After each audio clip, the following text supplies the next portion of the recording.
Good morning mga par. Ayun.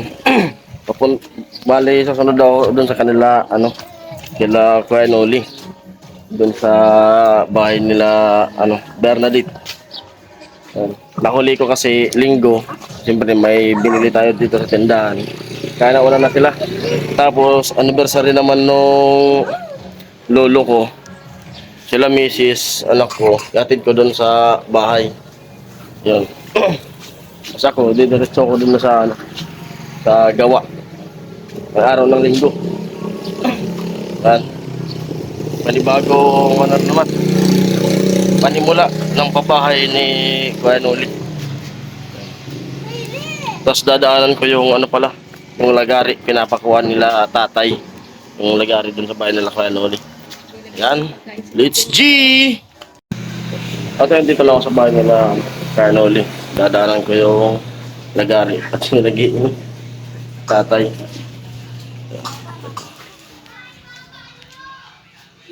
At dito na ako sa bahay. Yan, padasal.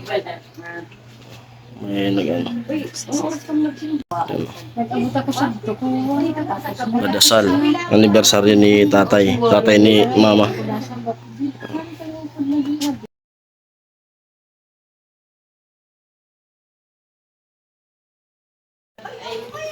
Ayun mga par. Dito na nga nakaluto na si Papa. Yan. Ang mga gulay na laing, prito, igado, ang kanin, igado pa, prito ulit. Dadagdagan ko sana. May dala ako, kaso nakaluto na pala. Iba lang sila magluto niyan. May dala akong karne. Dagdagan ko yung yan. Tapos lang magpadasal. Yan sila, pinto-pintuhan. Pang 7 years ng anniversary ni tatay. Tatay Isus Padua. Padua po kasi yung apelyido ni mama. Padua. Amoy. Bali mauna na siguro akong kumain kasi tanghali na rin. Pupunta ko dun sa site. Trabaho na. Dito yung anak ko. Yo! Yo! Papa. Nagluto. Right? Na? Kain na? Araw ng linggo. Sarado muna yung tindahan natin. Sabi ko sa asawa ko, dito muna siya sa bahay para pahinga rin. Amo eh.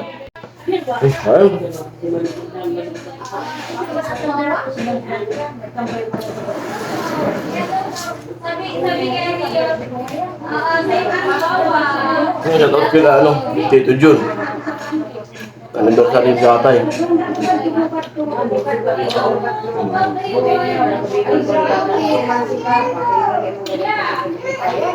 Kain po.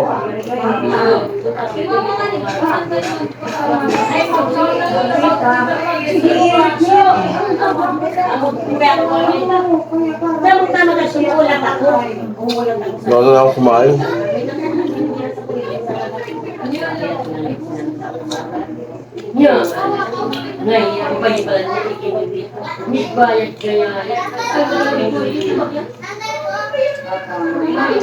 Nahilo ko nito pinatay kasi ko nung tatay ni Kanol.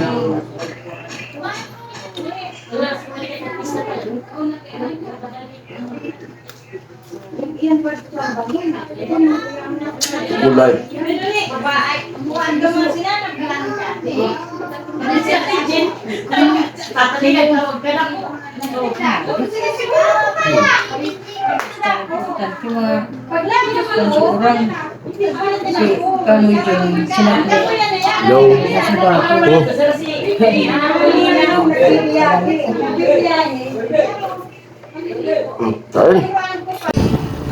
Na. Late tayo sa tropa. Wala ko yung regari. On the way.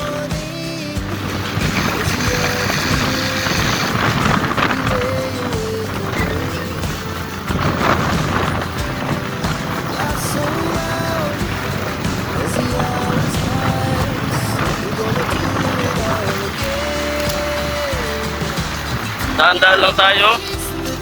Nagdas muna. Takbo natin ay 40 lang. Kasi nag-ahawak na ang kat.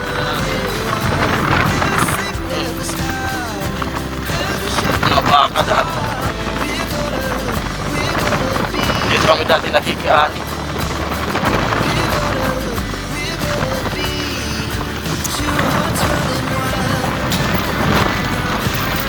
Dahil itong kalsada na to, hindi pa to ganito. Talagang putik-putik to. Ngayon lang tong taon na kalsada. Kasi nung kasagsagan nung nung naghuhulog pa ako dito sa motor ko na to. Dito ko nag-aabal-abal. Lalim ng putik dito nga nung mga nakaraang taon. Ito di pa to tapos oh. Ginagawa namin noon, nag-aabal-abal kami. Tinatanggal namin yung tapalodo ng motor para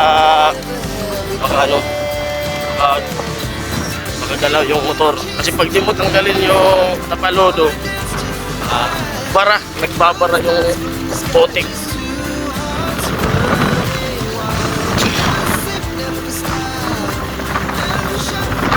Lalakas ng income ng abal-abal dito, no? Tagpulan, nawawa yung mga estudyante kasi malalim, hindi na maglakad sila. Isang tao, one way lang, 50 pesos yung pumasahe. Pero ngayon, wala nang gaanong pasahero kasi yung iba, meron ng mga motor kasi nga kalsada na.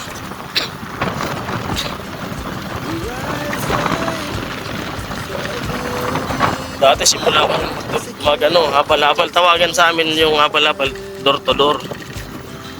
Hindi mula ako niyan. Alas 6:30 ng umaga. Abot ako niyan ng alas 8 ng gabi.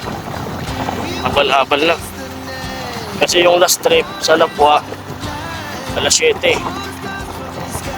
Sa mga estudyante, sa mga taga rito, dito sa Bacolod, inaabangan ko.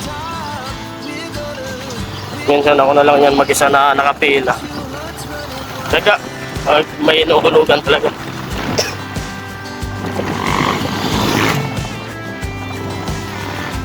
Kinuha ko tong motor na to, 2017. 3 taon na naghuhulog.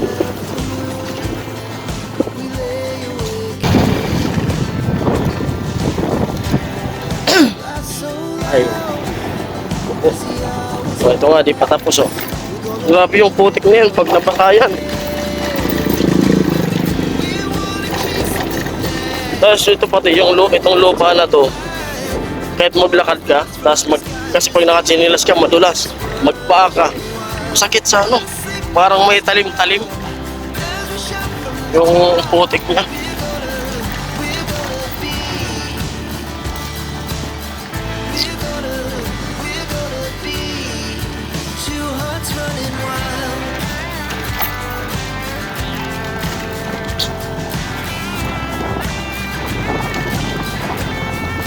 Buwan pa lang tumagal tong na to, kalsada.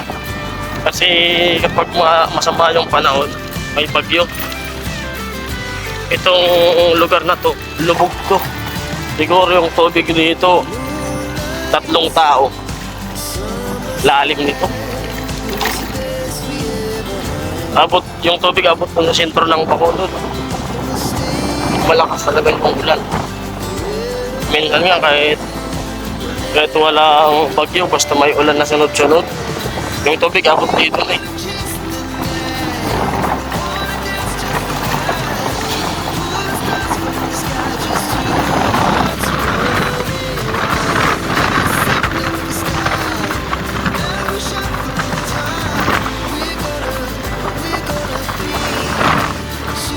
Sitra.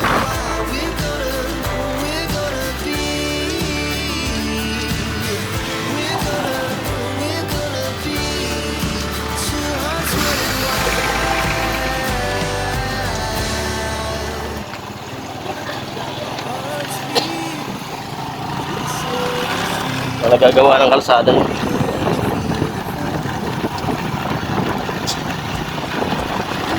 malapit na tayo sa tulay ng Pangulo.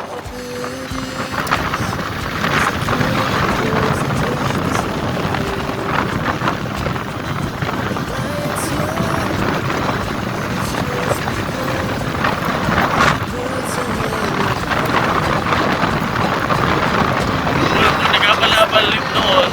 Pati dito yung pinakamahirap na daanan. Mula doon sa susi, ang puntang dito Pangulo, tapos dyan na tulay, umasay 150. Tapos 2017, hanggang natapos itong motor sa to. Yan, yung pinatulog ko dito, galing sa pagkabalabal. Kaso nung nung pandemic, 2019, siguro 6 na buwan na lang to bago matapos. Pag binawal yung abal-abal, bawal maglabas-labas.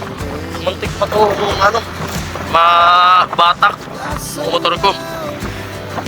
Buti na lang yung biyanan ko, binigyan kami ng panghulog.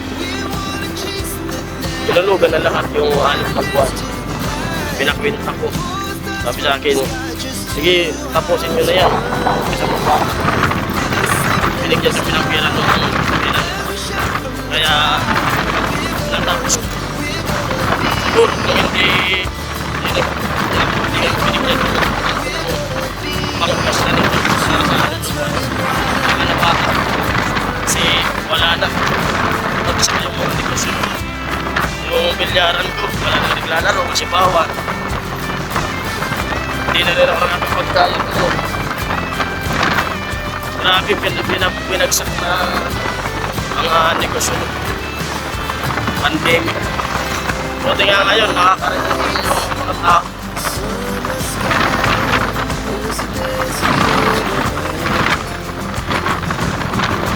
Yung fishbowl namin, wala nang bumibili. Wala naman ang tao. May curfew pa.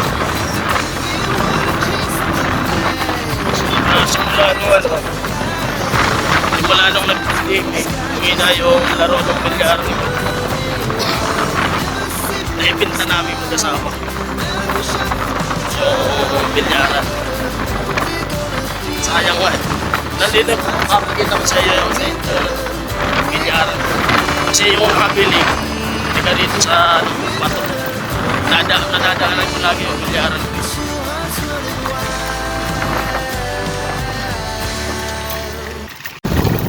Malapit na tayo dun sa sinasabi kong bilyaran ko dati. Yung pinto ng bilyaran na yan, kaya nabili namin yan mag-asawa. Alkansya yan. Mahilig kasi yung mag-alkansya. Noon, kasi pag malapit na yung pista sa barangay namin, malakas yung pinta, yung balot, fishbowl, pritong manok, sa tindahan. Yung lakas. Lahat ng tagsa 10 piso. Pag nagsarado lang kami ng gabi, kinukuha ko yung mga tagsa 10 piso. Pinapasok ko dun sa alkansya na may binili kong alkansya na bahay. Yung forma ng alkansya bahay. Kami nilalaglag. Nung kasi pista, November. pag February 14, biglang may sa akin na bilyaran, binibintangan. Yun, biluksan namin mag-asawa yung alkansya na pinag-iipunan namin. Yung laman nasa 15K, 15 mil yung laman. Kaya nabili ko itong bilyaran na to. Malapit na.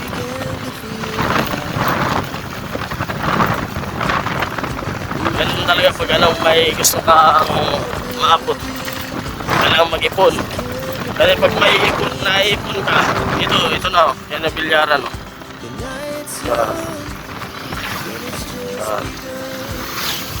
Kapag lagi kang may ipon, mga ganyan na may mga binibinta. Pag nakorso na daan, hindi ka manginayang, magbibili mo agad. Ayun na, lapit na tayo.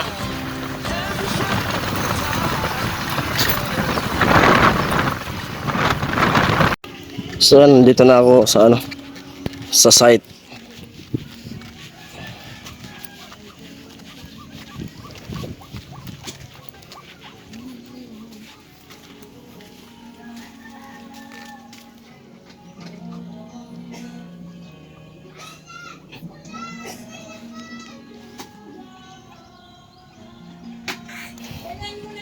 Amoy! Hindi tayo ka dyan. Dito na ako. Nakahalo na ka. Yan. Excuse me po. Amo? Amo? Ngayon mo? Giigib. Iigi pabalik. Igib pabalik. Balita. Dati, malaki pa rin. Babo pa rin. Oo. Hindi tayo kayo dyan. Ha? Saan sila? Andin mo kasi pula. Saan? Ito sa may puno. Minuli na lang sa puno. Nag? Edit din? Amo ay. Gagawin. Ayaw dala mo yung gadit. Oo. At ayun po, nakarating na pa ako dito sa ano, panibagong pabahay. Magawa. Amo. Ayan. At hanggang dito na lang yung vlog na to at maraming salamat. Bye-bye.